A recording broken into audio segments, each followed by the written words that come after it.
guys, I'm going to walk you through a quick tutorial of how to use two systems that will be useful to your research paper process.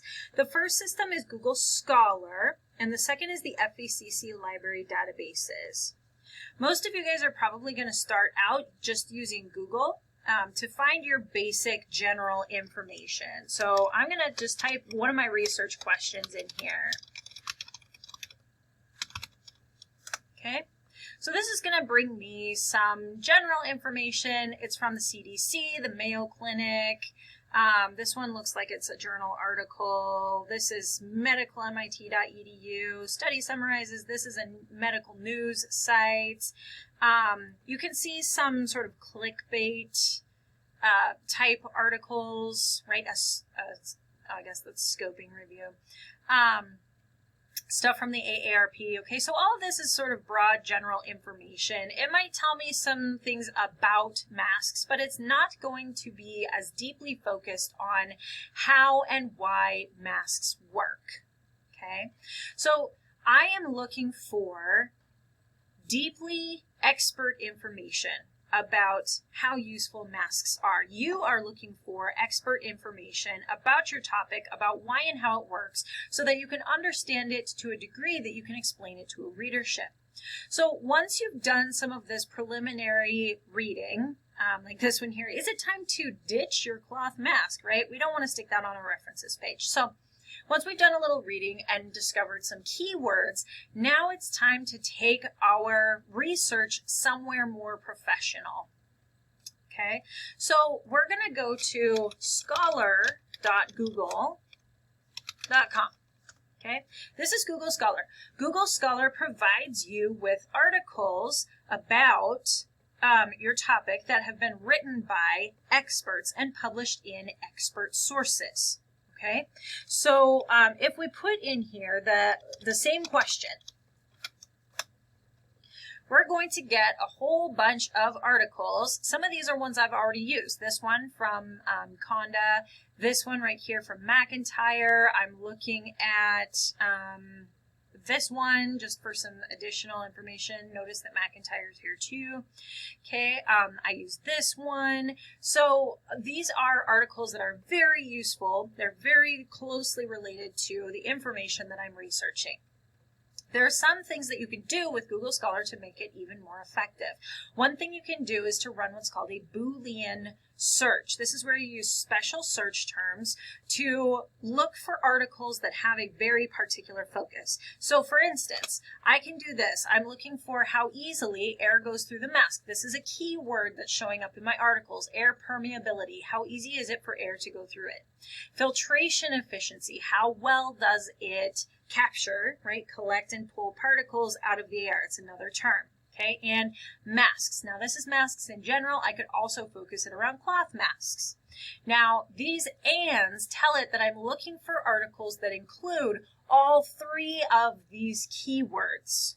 Okay, I have tried, you can do something like not right here, and you can say or, so it will search for things that have these two, or it will have this term in it. You can say not, and it's supposed to look for things without the word masks, but this one doesn't seem to work as well as the and the or.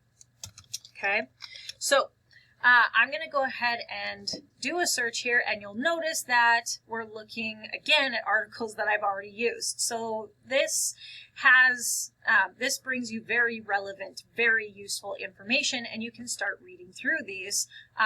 Reading the, I'm going to click on this here for just a second. You can read what's called the abstract of the article.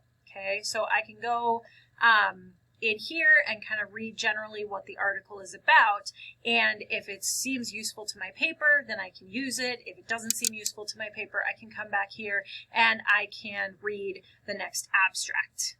Okay, so that's an option for you. I also noted in one of my previous videos and in the research process document that you want to make sure that your information is no more than 10 years old, and a 5 years is even better. So if it's 5 years old or less, it's ideal, but it shouldn't be any older than 10 years, except in some special circumstances. I am using a couple of slightly older articles, but you want to make sure that the information in those articles is the same. It's still accurate to the new articles. You can't use old articles just because they agree with you and the new articles say something different, okay? Make sure that they're providing the same type of information and you can use older articles. So I'm going to set my cutoff point at 2011, and I'm going to set, for me, I'm going to set my top year at 2020. Maybe you are going to search all the way up to 2021, but I want to look for things that fall within this range. So this is going to get rid of everything older than 2011 and anything newer than 2020. So anything that's been published this year or is slated to be published this year is going to be removed from the running. Okay. Also, it's really helpful if you can get a PDF copy of the article you're looking at. Okay. Now, not all of these seem to offer these, but if you look here, see where it says all 6 versions, all 9 versions, all 8 versions, 7, 10. This one has 24. I'm going to click on this. You can come in here and you can find a PDF version. Some of these you can also find in our FVCC databases, and you can use this to find it there. Okay, it should already be connected to your FVCC databases, but in case it isn't, you can go to the FVCC library homepage. So you're going to type in fvcc.edu/library.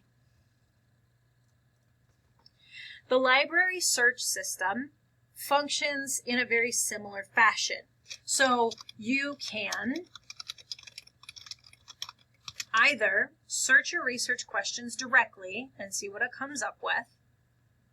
Okay, so you'll see that there are some very similar to what I was seeing out on Google Docs. This one will tell you very quickly if it's peer-reviewed or not. Some of the ones in Google Scholar will tell you if they're peer-reviewed. Sometimes you have to look at the article itself. Sometimes you have to look at the journal homepage. Okay. In the FVCC Library Databases, you also have very similar tools that you can use. So in here, you can say that you only, for instance, want peer-reviewed journals. And you can say that you only want to search from 2011 to 2020 and say, go find it. Now we've reduced our results to about 10,000, and the ones that are probably most closely related to our question are going to be on top. Remember that you also have the option to do a Boolean search here. So this is the same one I used before. I'm going to use my keywords. I'm going to use the word and between. Remember that the other options are or, so air permeability or filtration efficiency and masks. You can also use the word not. You also have the option to go in here to advanced search, and you can sort of enter your terms in here. You can add more lines. You can do that however you want to do it, okay? I'm going to go back to the simple search and just use it this way. So I'm going to put in my terms. I'm going to press enter. I should still have my controls over here, but I'm just going to double check. I want peer reviewed only. I want, oh, nope, it did reset. So I want from 2011 to 2020. And I'm going to refine my search. Here we go, 330 results. And the most useful ones are going to be up toward the front. Okay. If you have other questions about how to navigate Google Scholar or the library databases, be sure to ask your instructor. But remember that you have lots of helpful resources, including the librarians themselves. There is a library chat down here in the corner. Those librarians are available to chat with you, or you can go into the building and talk to them. They're always willing to help out and to find you articles. If you can't find them, they can usually find them. So always be sure to ask the librarians for a little bit of guidance. And good luck with your research. Have fun.